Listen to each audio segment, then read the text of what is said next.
Assalamualaikum warahmatullahi wabarakatuh. Bismillahi ma sya'allah la yasuqul khayra illallah. Bismillahi ma sya'allah la yasrifu su'a illallah. Bismillahi ma sya'allah ma kana min ni'matin Allah. Bismillahi ma sya'allah la hawla wa la quwwata illa billah. Allahumma shalli ala Muhammad wa ala alihi wa ashabihi ajma'in.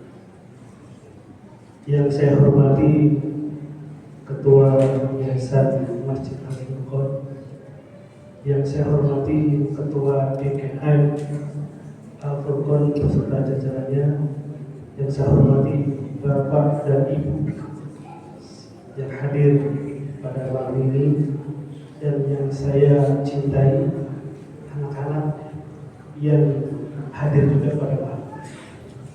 Pertama dan yang utama, marilah kita senantiasa memanjatkan puja dan puji syukur hanya Allah Subhanahu wa Ta'ala, yang mana pada hari ini, pada kesempatan ini, kita masih diberikan nikmat iman, nikmat Islam, serta nikmat sehat walafiat, dan itu menjadi diikuti dengan nikmat-nikmat lainnya.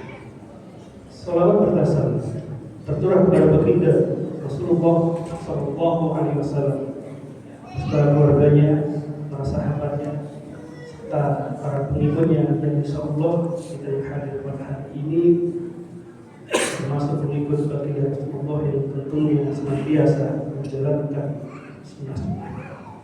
Bapak Ibu yang dirahmati Allah Subhanahu wa Ta'ala, pada malam ini saya sedikit ada miskomunikasi dengan Pak Mustaqim. Saya malam ini ingin menyampaikan, yaitu terkait keberkahan. Malam ini saya menyampaikan 7 kunci keberkahan hidup menurut Al-Quran dan Hadis. Mohon maaf sedikit melenceng dari tema yang pernah diberikan. Siapa orangnya sih yang tidak mau hidup dalam keberkahan? Kalau saya tanya Bapak Ibu yang hadir di masjid ini, pasti jawabannya pasti ingin hidup berkah. Berkah itu apa sih?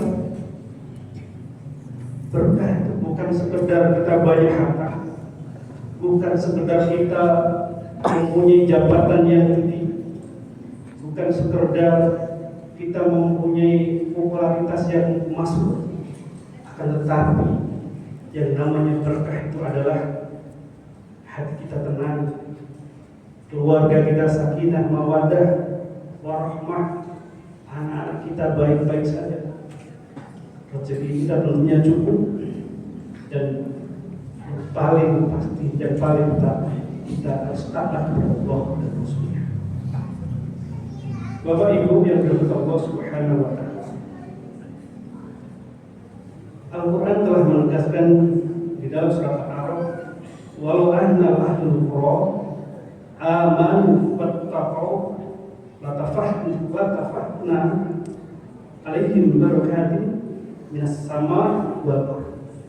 Walau anna ahlul qura, sekiranya penduduk suatu negeri amanu, beriman, wattaqau, dan bertakwa, lafatahna alaihim barakatin minas sama wal ardh. Pasti ini jaminan Allah. Pasti kami bukakan bagi mereka keberkahan dari langit dan bumi. Ketika Allah telah memberi garansi, telah memberi jaminan, hidup kalian akan berkah apabila kalian mau beriman dan bertakwa kepada Allah Subhanahu wa Ta'ala. Pertanyaannya adalah, penduduk suatu negeri, apakah kita Indonesia ini sudah menjadi atau sudah menjadi negeri yang berkah? Jawabannya tentunya ada di Bapak dan Ibu masing-masing. Kunci pertama untuk mencapai keberkahan adalah yang pertama, kita harus takwa. Apa itu takwa? Saya yakin semua sudah tahu apa itu takwa. Takwa adalah senantiasa menjauhi larangan dan mentaati perintah. Ketika kita takwa, kita merasa selalu diawasi oleh Allah Subhanahu wa Ta'ala. Ketika kita takwa, maka Allah pun memberi jaminan. Wa may yattaqillaha yaj'al lahu makhrajan wa yarzuqhu min haitsu la yahtasib. Dan siapa bertakwa kepada Allah, niscaya dia akan memberinya jalan keluar dan rezeki dari arah yang tidak disangka. Jadi kunci pertama meraih berkah hidup yaitu takwa kepada Allah Subhanahu wa Ta'ala. Dengan takwa mulut kita akan terjaga. Dengan takwa mata kita akan terjaga. Dengan takwa hati dan perbuatan kita akan terjaga. Ketika Abu Bakar Siddiq mengumpulkan seluruh hartanya di jalan Allah, Rasulullah Sallallahu Alaihi Wasallam bertanya, "Ya Abu Bakar, apa yang engkau tinggalkan untuk keluargamu? Kenapa hartamu kau berikan ke jalan dakwah itu?" Apa kata Abu Bakar? "Saya tinggalkan Allah dan Rasulnya." Inilah takwa. Abu Bakar yakin bahwa Allah akan tidak menyia-nyiakan hambanya yang bertakwa. Kunci yang kedua yaitu untuk meraih berkah hidup ini adalah kita senantiasa menjaga sholat. Di bulan Ramadan ini tentunya kita jadikan momentum memperbaiki dan menjaga sholat kita. Sholat merupakan amal pertama yang akan dihisab oleh Allah Subhanahu wa Ta'ala. Sholat merupakan tiang agama. Sholatlah yang membedakan kita dan kaum muslim. Bapak Ibu yang dirahmati Allah Subhanahu wa Ta'ala, kita kalau melihat era sekarang sangat Indonesia,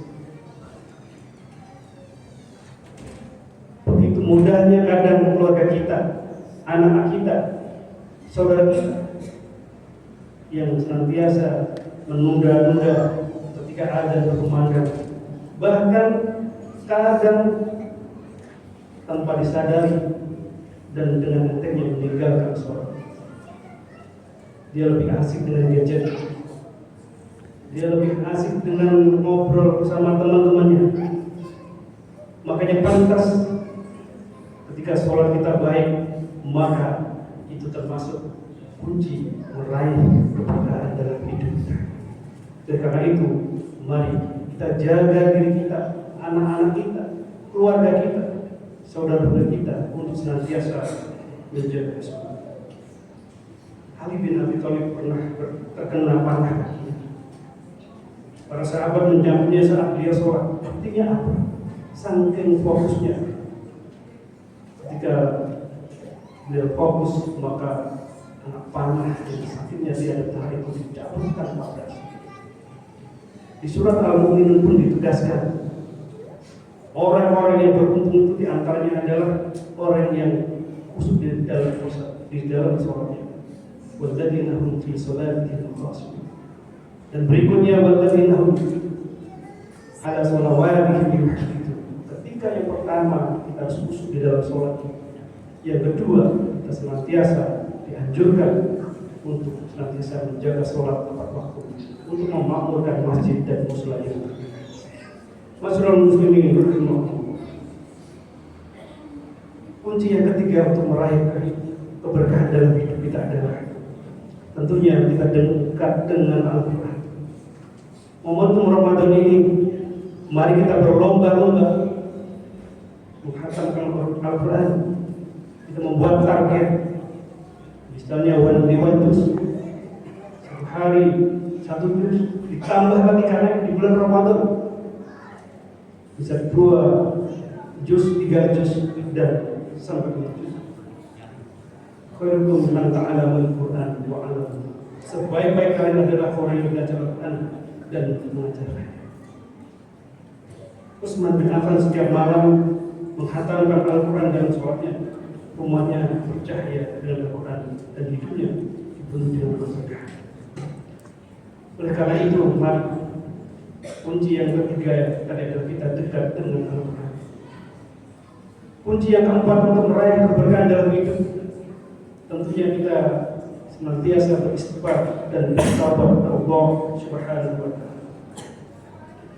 Kalau baginda Rasulullah Sallallahu Alaihi Wasallam itu setiap hari beristighfar 70 kali, itu minimal Bapak Ibu. Maksimalnya tentunya setiap kita tidak pernah tahu. Sedangkan kita yang ada jaminan, Rasulullah yang sudah jaminan maksum setiap hari istighfar minimal 70 kali. Bagaimana dengan kita yang tiap hari kita tidak luput dari dosa, sholat pun kadang tidak khusyuk. Seringkali kita melakukan hal-hal yang sia-sia, perbuatan yang sia-sia. Kita pun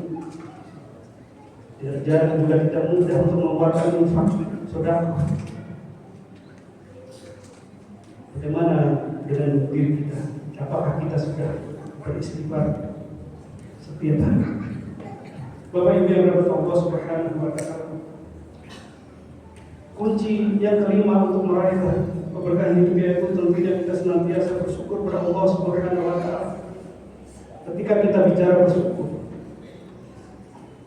saat lapar misalnya, kita baru sadar betapa nikmatnya ketika kita makan. Saat haus misalnya, betapa kita baru sadar bahwa ketika kita minum, yang lebih lagi ketika kita sakit, kita baru sadar betapa berharganya ketika kita sedang sehat. Seorang muslim dianjurkan senantiasa menjaga badannya, menjaga fisiknya untuk sehat. Karena apa? Karena ketika kita sehat, tentunya kita mampu memaksimalkan di dalam menjalankan aktivitas sehari-hari, baik itu ibadah sosial maupun ibadah yang lainnya. Bapak Ibu yang dirahmati Allah Subhanahu wa Ta'ala, sedangkan yang keenam, kunci sukses untuk meraih keberkahan hidup dunia dan akhirat, tentunya kita senantiasa untuk sedekah, untuk infak, untuk zakat, dan berbagi ke sesama. Sedekah berbagi. Ramadan dijuluki dengan bulan Sahrul Jud, yaitu bulan kedermawanan. Sedekah, dengan sedekah kita, dengan infak kita, dengan zakat kita, banyak sekali untuk membantu anak yatim, membantu saudara kita yang kurang, dan bisa menimbulkan upah kita di antara saudara kita.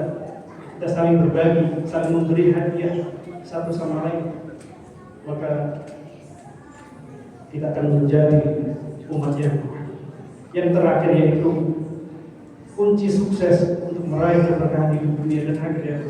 Tentunya kita senantiasa untuk silaturahmi. Silaturahmi merupakan pembuka keberkahan.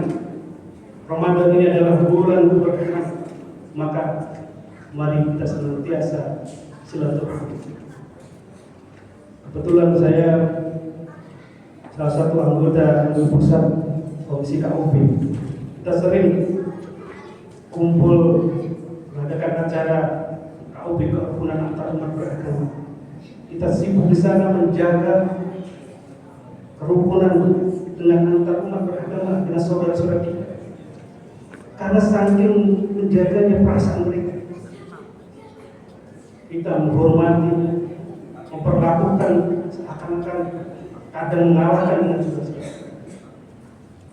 Akan tetapi kadang juga ironis ketika kita di luar sana menjaga kerukunan antar umat beragama, di dalam sendiri, kadang di masjid, kadang di musala, bahkan ada ungkapan, kalau Anda ingin melihat kekuasaan umat Islam, maka datanglah ke masjid. Maka datanglah ke ormas Islam, maka datanglah ke muslim, maka Anda akan tahu bagaimana orang Islam itu bersaudara. Tidak sedikit kita itu sedikit permasalahan kita besar-besarkan. Kita tidak sedikit saling bersih tegang, tidak ada pada satu masjid, pada satu musola, pada satu organisasi Islam. Oleh karena itu, momentum Ramadan ini, mari kita kuatkan ukhuwah Islamiyah kita. Ketika kita kuat, maka orang-orang yang di luar sana pasti segan melihat kita semua. Kita tidak akan pernah dilecehkan, tidak akan pernah kita dilihat sebelah mata, karena kekuatan ukhuwah merupakan kekuatan yang sangat besar. Barakallahu wa lakum hadir. Astaghfirullahaladzim. Assalamualaikum warahmatullahi wabarakatuh.